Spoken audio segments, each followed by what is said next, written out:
we're going to assume you've got 5 or 6 key areas that you've identified, okay?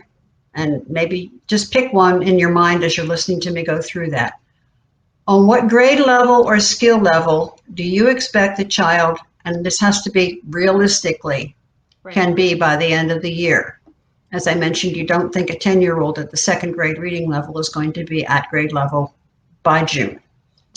And for children who are not working on academic work, they still need goals. So for your child, it may be able to get the food in his mouth with a fork by the end of the year.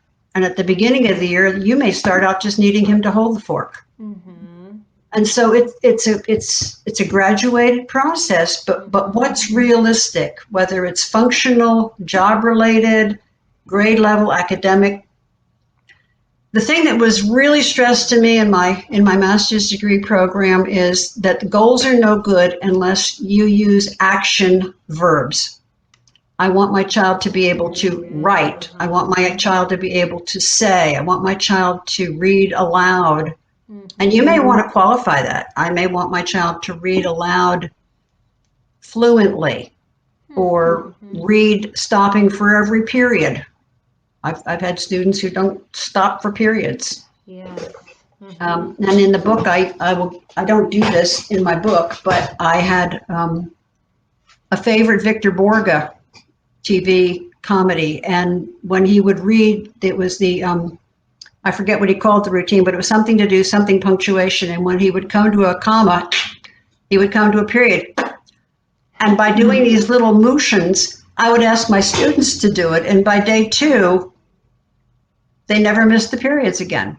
It was funny for them, but it drew attention to something without taking them off course. So you may find that that's part of what you want them to do, is to read aloud complete sentences and with meaning.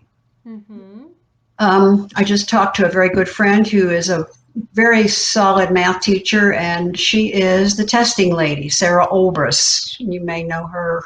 If you haven't had her on as a guest, she would be an excellent addition for you. She does a lot of testing in other parts of the country as well as here in Virginia and North Carolina. But we were talking about counting and developing from math. A child, she said her grandson is just now getting the idea of pointing to the number and going 1. But if he counts 1, 2, 3, 4, 5 by the time he's 4 years old, that would be realistic. That would be something she could count on. But not if he can, when I ask him how many, and all he does is say 1, 2, 3, 4, 5, has he really mastered counting or not? So it's a little tricky there, but just think of action verbs. What do you want the child to be able to do? And again,